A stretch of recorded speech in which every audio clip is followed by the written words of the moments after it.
In this video, we're going to take a look at UV mapping. We have our crow here, and in order to get customized color information either from something we've painted or an image that we've downloaded, we need to have UVs. A UV is a point on a surface that describes a mappable area. Essentially, they provide a holdout area for an image to be placed into. Think of them as a clean sheet of paper being wrapped around your Polygon object. Now, our UVs need to be human readable. What that means is that when we look at this collection of points, we want to be able to look at it and say, I see the wing, I see the head or the foot. We don't want it to be this tangled mess of points and edges that we have no idea what they are, because eventually we need to bring these into a paint package and paint onto that UV area. So let's get started here. I first want to delete all my history. We're done modeling. We don't need to go back and make any changes there, so we'll delete the history, clean that up. And just as a good practice, I want to freeze my transformations.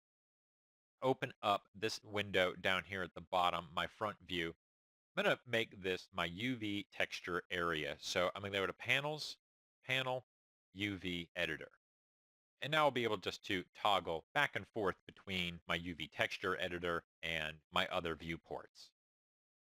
So in the UV texture editor, I can see that, hey, there is something in here. These are UVs.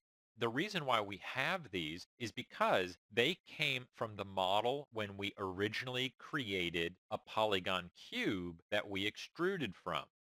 And so if I were just to look at my polygon cube options, the creation options, I can see that it has texture mapping here, create UVs. So that's where these came from. We don't really need them. They're kind of junk. You can see it doesn't look anything like any part of the crow. It actually looks more like pieces of a cube, which is exactly what it came from. If I wanted to, I could just ignore these, or I could select them all by right-clicking, go to UV inside of my UV texture editor, and just draw a big marquee around them to select them. And you'll see that they highlight green. I could go to polygons. We could choose delete UVs, and that would just clear those out of there. Leaving them would make no difference. I'm just going to undo that. And it doesn't make a difference because we're going to reproject UVs. So we're basically projecting all new UVs from my model anyways, which will negate these. All right, so I'm going to switch back to my perspective view here. I'm going to select the entire wing and project UVs for the wing. Turn off my grid so we can see things a little bit more clearly.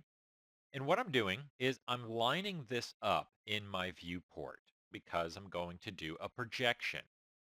Now, when dealing with UVs, we want the projection type to match what we currently have selected, or vice versa. We want our selection to match our projection.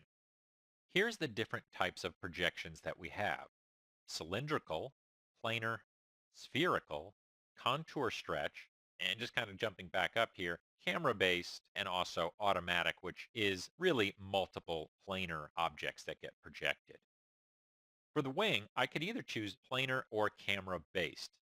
I'm going to go ahead and just choose planar just so that we can see that inside of here, we can choose to project from a specific axis, or I could choose the camera viewport. I'm going to go ahead and choose that one and then choose project.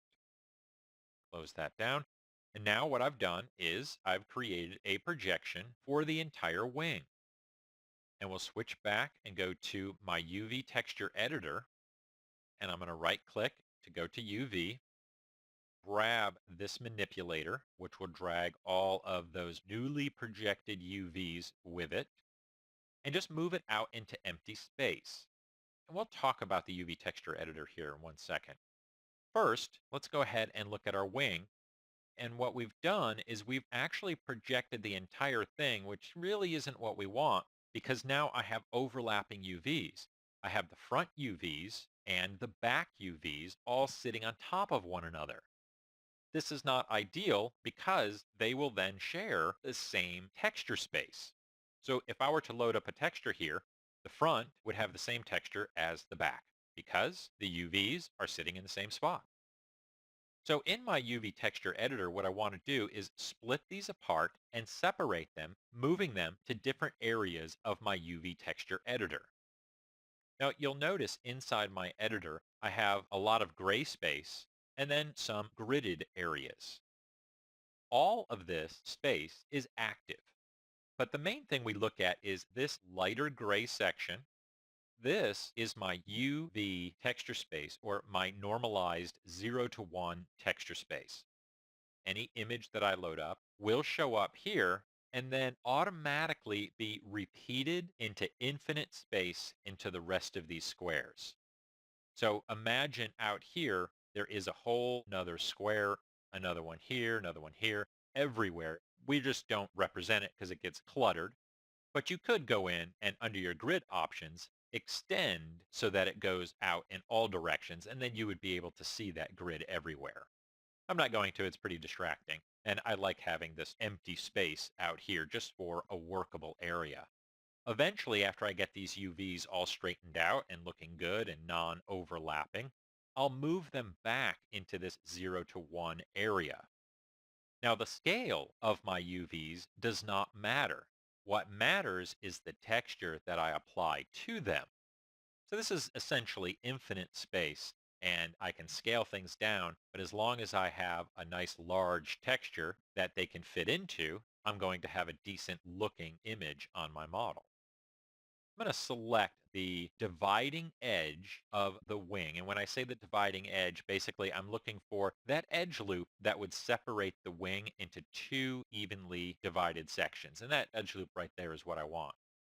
So I can just double click that right inside of the UV texture editor. And then I want to cut those edges. Up at the top here in my UV texture editor bar, I have the cut UV tool. But this is not actually the tool that we're after, and by default, it's collapsed. So I want to expand this section here, and you'll see we get a couple of more tools.